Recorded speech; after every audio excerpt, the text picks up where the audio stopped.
M Vijayan ഇന്നിപ്പോൾ മന്ത്രി മുഹമ്മദ് റിയാസ് മാധ്യമങ്ങളെ കണ്ടപ്പോഴും അങ്ങും എല്ലാവരും പറയുന്ന ഒരേ ഒരു കാര്യം എന്ന് പറയുന്നത് ഈ റെസ്ക്യൂ മിഷൻ നിർത്തിവെക്കുകയാണ് താൽക്കാലികമായിട്ടെങ്കിലും എന്നുള്ള ഒരു അറിയിപ്പ് കിട്ടിയിരുന്നില്ല എന്നാണ്.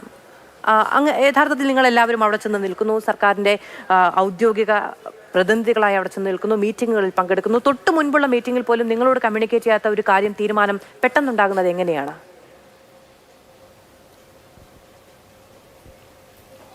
തീർച്ചയായും ഇവിടെ ശ്രീ അഷ്റഫ് എം.എൽ.എ അദ്ദേഹം കൂടി സൂചിപ്പിക്കുകയുണ്ടായി. ഇന്ന് രാവിലെ അത്തരത്തിലൊരു ചർച്ചകൾ പല രൂപത്തിൽ ഉയർന്നു വരുന്നുണ്ടായിരുന്നു. അപ്പോൾ ആ ഘട്ടത്തിലാണ് ബഹുമാനപ്പെട്ട ഫോറസ്റ്റ് മിനിസ്റ്റർ അദ്ദേഹത്തിൻ്റെ സാന്നിധ്യത്തിൽ, ശ്രീ ശശീന്ദ്രൻ മിനിസ്റ്റർ അദ്ദേഹം ഇവിടെ ഉണ്ടായിരുന്നു, അദ്ദേഹത്തിൻ്റെ സാന്നിധ്യത്തിൽ ഞങ്ങൾ 3 എം.എൽ.എമാരും, ശ്രീ അഷ്റഫ് എം.എൽ.എയും ഞാനും ശ്രീ രാജഗോപാൽ എം.എൽ.എയും, നമ്മൾ 3 പേരും അതോടൊപ്പം തന്നെ ജില്ലാ കലക്ടറും നേവിയുടെ ഏറ്റവും ഉയർന്ന ഉദ്യോഗസ്ഥരും മന്ത്രിയുടെ സാന്നിധ്യത്തിൽ യോഗം ചേരുകയും ഇക്കാര്യങ്ങൾ ഇങ്ങനൊരു ആശങ്ക മന്ത്രി തന്നെ അറിയിക്കുകയും ചെയ്തു.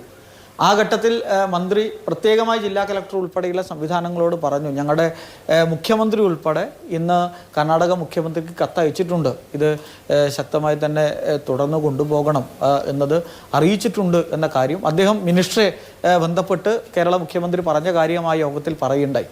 അപ്പോൾ ഞങ്ങൾക്ക് ജില്ലാ കളക്ടർ ഉൾപ്പെടെ ആ യോഗത്തിൽ തന്ന മറുപടി ഒരിക്കലുമില്ല സർ, ആ രീതിയിലല്ല ഞങ്ങൾ ആലോചിച്ചത്, ശക്തമായിട്ട് മുന്നോട്ട് കൊണ്ടുപോകാനാണ് തീരുമാനിച്ചത്.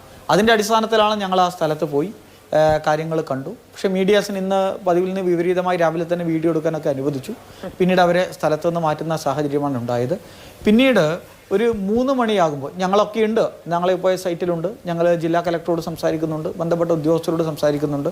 പക്ഷേ പൊടുന്നനെയാണ് ബോട്ടുകളെല്ലാം കരക്ക് കയറ്റി ഇവിടുത്തെ ബഹുമാനപ്പെട്ട എം.എൽ.എയും അതുപോലെ ജില്ലാ കലക്ടറും എം.എൽ.എയും നടത്തിയ ഇടപെടലിൽ ഒരിക്കലും ഞങ്ങൾ മോശമായി കാണുന്നില്ല. പക്ഷേ എങ്കിലും അവർ രണ്ടുപേരും മാധ്യമങ്ങളോട് താൽക്കാലികമായി നിർത്തിവെക്കുന്നു എന്ന വിധത്തിലുള്ള പ്രസ്താവന നടത്തുന്ന സാഹചര്യമുണ്ടായത്. അപ്പോൾ സ്വാഭാവികമായിട്ടും ഞങ്ങൾ പോയിന്റിലുണ്ട്, പക്ഷേ ഞങ്ങളാരും അറിയുന്നില്ല. പിന്നീടാണ് ഇത്തരമൊരു തീരുമാനം ഉണ്ടായി എന്ന് ഞങ്ങൾ അറിയുന്നത്. അപ്പോൾ തന്നെ ഞങ്ങൾ ശക്തമായ വിധത്തിൽ ഞങ്ങളുടെ ഒരു പ്രതിഷേധം നമ്മൾ അറിയിച്ചു. കാരണം ഇത് നിർത്തിവെക്കരുത് എന്ന ഒരു വലിയ ആഗ്രഹത്തിൽ തന്നെയാണ് ഞങ്ങൾ ഈ പ്രവർത്തനത്തോടൊപ്പം ചേർന്ന് നിൽക്കുന്നത്. ഇന്ന് രാവിലെയും ഞങ്ങൾക്ക് നൽകിയ ഉറപ്പാണ്, മന്ത്രിക്ക് ഉൾപ്പെടെ നൽകിയ ഉറപ്പാണ്, ഇത് ഞങ്ങൾ നിർത്തിവെക്കില്ല. ആ നിലയിൽ പ്രവർത്തനങ്ങൾ നിർത്തിവെച്ചപ്പോൾ ഞങ്ങൾ അതിനെതിരായി ശക്തമായിട്ടുള്ള പ്രതിഷേധം ഞങ്ങൾ അറിയിച്ചു.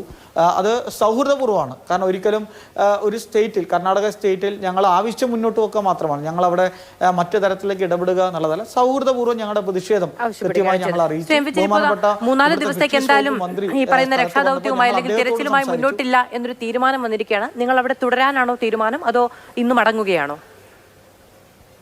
അതെ, അതെ ഇവിടെ പിന്നെ അതിനെക്കുറിച്ച് തീരുമാനം എടുത്തിട്ടില്ല. പക്ഷെ ഇവിടെ ഉണ്ടാകുന്ന കാര്യം 3-4 ദിവസം എന്നതും ആശങ്കയാണ്.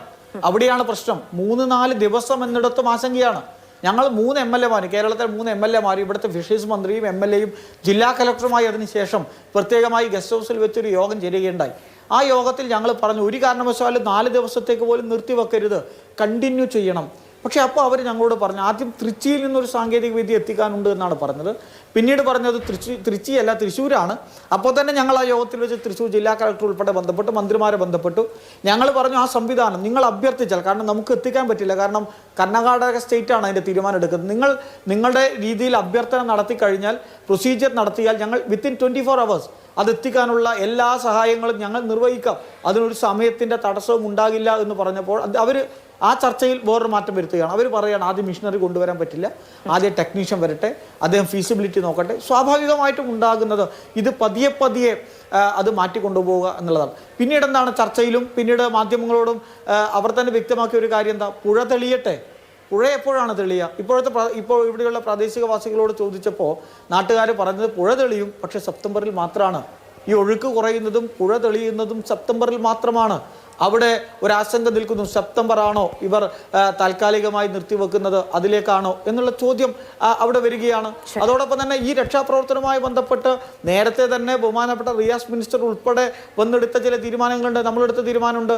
ഇവർ തന്നെ പറഞ്ഞതാണ്, പാൻറ്റൂൺ സംവിധാനം കൊണ്ടുവരും, അതുപോലെ തന്നെ ഡ്രഡ്ജിങ് സംവിധാനങ്ങൾ കൊണ്ടുവരും, മറ്റ് ടഗ് ബോട്ടുകൾ കൊണ്ടുവരും. ഇതൊക്കെ നമ്മൾ കൊണ്ടുവന്ന് പ്രവർത്തനത്തെ ഊർജിതപ്പെടുത്തും എന്നിവർ പറഞ്ഞ് തീരുമാനമെടുക്കുന്നു. പക്ഷേ എവിടെ പാൻറ്റൂൺ, എവിടെ ടഗ് ബോട്ട്, എവിടെ ഡ്രഡ്ജ്, അങ്ങനെ ഒരു സംവിധാനങ്ങളും ഇവിടെ വന്നിട്ടില്ല എന്നുള്ളതും നമ്മൾ ആശങ്കപ്പെടുന്നുണ്ട്.